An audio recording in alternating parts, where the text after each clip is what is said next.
नमस्कार दोस्तों, आप सभी का हार्दिक स्वागत है हमारे YouTube चैनल आओ देखो फार्मिक्स में। दोस्तों आज मैं आप लोगों को ये जो पेड़ दिखा रहा हूँ, पौधा दिखा रहा हूँ, ये कांटे वाला पौधा आप जो देख पा रहे हो।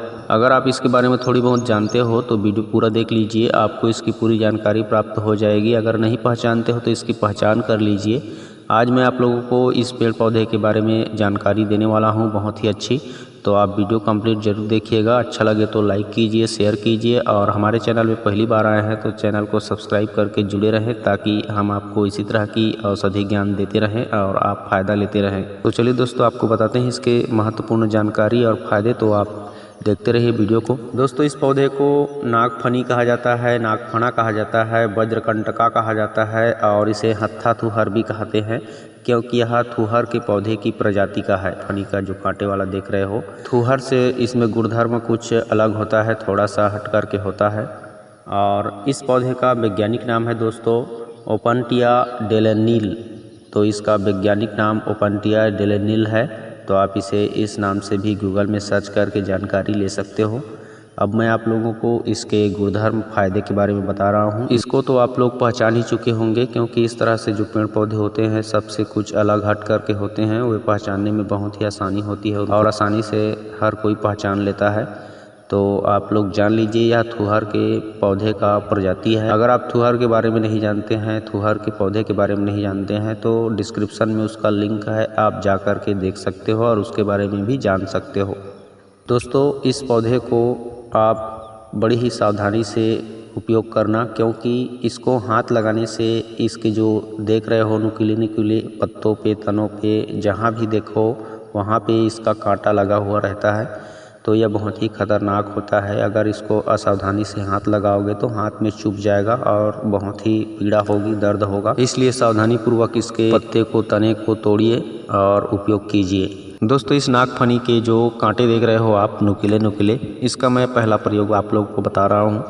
इस कांटे को सावधानी पूर्वक तोड़ करके आप इस कांटे से कान की छेदाई कीजिए। मतलब पहले ज़माने में लोग छोटे बच्चों से लेके बड़ों तक के सभी का कान छेदाई करते थे। सबसे पहले जब छोटा बच्चा रहता है या फिर बच्ची रहती है तो उसके कान को छेदा जाता था। आज के ज़माने में तो लड़कियां ही कान को छेदाती हैं और लड़के बहुत कम कान छेदते हैं। तो पहले छोटे बच्चों को कान छेदना एक परंपरा रहा था। तो उनके कान को छेदने के बाद नीम की जो पत्तियाँ होती है, उसकी जो छोटे छोटे तने रहते हैं, उस तने को उस छिद्र में डाल दिया जाता था, जिससे उसका कान नहीं पकता था और ना ही किसी भी प्रकार की पीड़ा होती थी। तो इस तरह से पहले कान छेदाई का परंपरा चलता था। तो इसके नागफनी का जो कांटा देख रहे हो आप, छोटा छोटा नुकीला नुकीला, उस कांटे को तोड़ करके आप कान को छेद लीजिए और उसमें नीम की पत्तियों का जो तना रहता है, डंडी रहती है, उस डंडी को उसमें डाल दीजिए कान के छेदे हुए छिद्र में। इससे वह किसी भी प्रकार की कोई नुकसान नहीं करता है और बड़ी आसानी से आप छेदा पाओगे कान को। इस तरह से कान छेदाने पे दोस्तों आपको बहुत से फ़ायदे होते हैं। जैसे जिनका कान इस नागफनी के कांटों से छिदा हुआ रहता है, उसको कभी भी हाइड्रोसिल, भगंदर, ये बीमारियां नहीं होती है। यह प्रमाणित बात है और प्रमाणित हो चुका है। आप विश्वास करो ना करो, जिसका कान इस नागफनी के कांटों से छिदा हुआ रहेगा उसको हाइड्रोसिल, भगंदर बीमारी नहीं होती है।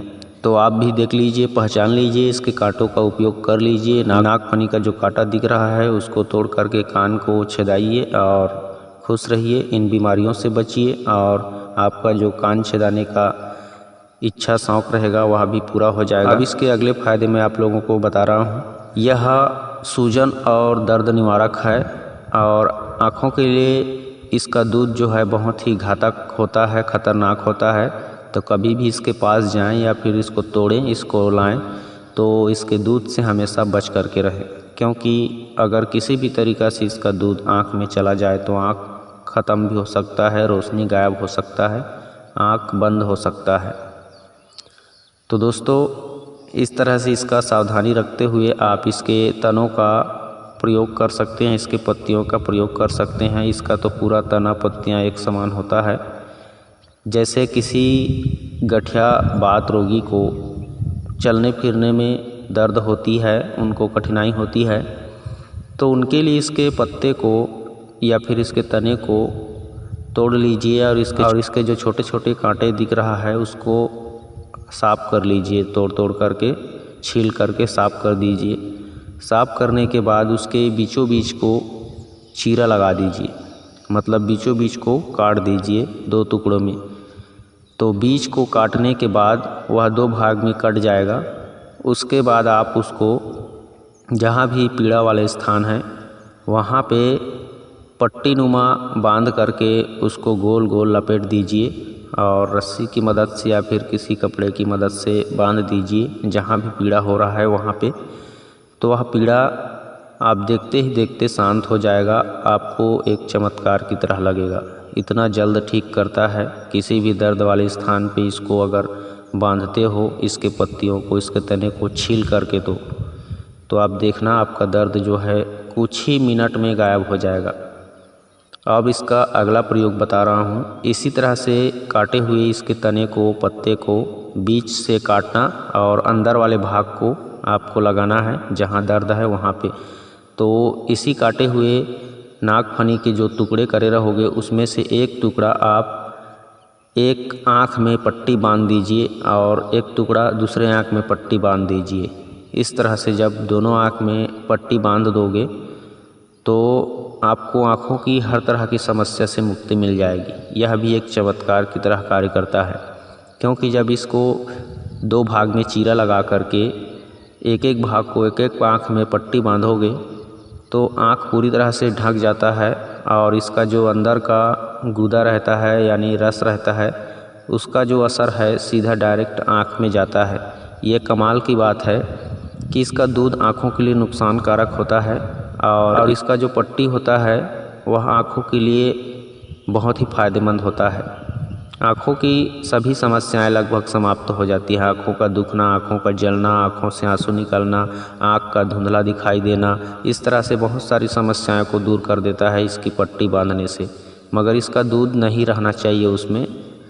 इसको काटने के बाद कुछ घंटे बाद अगर चीरा लगाओगे तो दूध बहुत कम मात्रा में निकलता है और दूध निकल भी जाए तो उसको पहले साफ़ कर लीजिए। उसके बाद आँखों में पट्टी बांध दीजिए तो आँखों की समस्या ख़त्म हो जाती है। अगर एक बार में 2 बार में ना हो तो 1-2 दिन गैप कर के 1 सप्ताह तक करनी चाहिए। मतलब 1 सप्ताह में आप 3 से 4 बार बांध सकते हो आँखों में पट्टी। रात को सोते टाइम बांधना चाहिए। बांधने के बाद आप सो जाइए, क्योंकि पट्टी बांधने के बाद अगर आप सो जाओगे तो यह आसानी से आँखों की समस्या को दूर कर पाएगा कि यह पट्टी आँखों पे लगा ही रहेगा और इसको कोई किसी प्रकार का डिस्टर्ब नहीं होगा। तो इस तरह से बांधने पर आँखों की समस्या जाती है। और जो कमर दर्द के रोगी हैं उनको भी इसी तरह की कमर में बांधना चाहिए। वहाँ का जो दर्द रहता है वह समाप्त हो जाता है। यह नागफनी का जो तना है, इसका जो पुलटिस बांधोगे वह दर्द को खींच लेता है। तो इस तरह से आयुर्वेद शास्त्र में कहा गया है दोस्तों, इसके दर्द निवारक औषधि के रूप में कार्य होता है और सिर्फ बाहरी प्रयोग के लिए होता है। अगर आप कब्ज के भयानक तकलीफ़ से गुजर रहे हो और आपको कब्ज से मुक्ति नहीं मिल रही है तो आप इसके दूध को कम से कम बारीक थोड़ा सा मात्रा में, मतलब 1 बूंद से भी कम प्रयोग कर सकते हो। 1 बूंद से भी अगर कम प्रयोग करते हो, थोड़ा सा मतलब चाटना है आपको इसके दूध को और ऊपर से थोड़ा पानी पी लेना है। इस तरह से प्रयोग करने पर बहुत पुराना वर्षों से चला आ रहा कब्ज जो पेट को ख़राब करते जा रहा है उसको इसका थोड़ा सा आधा बूंद दूध ही कब्ज को पूरी तरह से तोड़ देता है और आपका पेट अगले दिन पूरी तरह से साफ़ हो जाएगा और आप खुश हो जाओगे। यह भी एक चमत्कार की तरह है। इसका दूध आँख में ना जाने पाए, ध्यान देना, इसको बार बार बोल रहा हूँ क्योंकि आँख के लिए बहुत ही घातक होता है।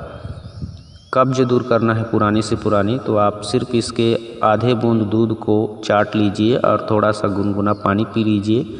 आपका पेट का कब्ज टूट जाएगा और पेट पूरी तरह से साफ़ हो जाएगा। यह पूरी तरह से अनुभूत है, आजमाया हुआ है, आप आजमा करके देख सकते हो। बस इसके अलावा और इसका अंदरूनी प्रयोग नहीं होता है खाने पीने के लिए, सिर्फ बाहरी प्रयोग होता है दर्द सूजन मिटाने के लिए। तो आप किसी भी तरीक़ा से आप इसका प्रयोग करके फ़ायदे ले सकते हो। दोस्तों, आज की यह नागफनी की जानकारी मेरे ख्याल से आपको अच्छी लगी होगी, तो लाइक कीजिए ज़रूर, और हमारे चैनल में इसी तरह की जानकारी सुनने देखने के लिए चैनल के साथ जुड़े रहें।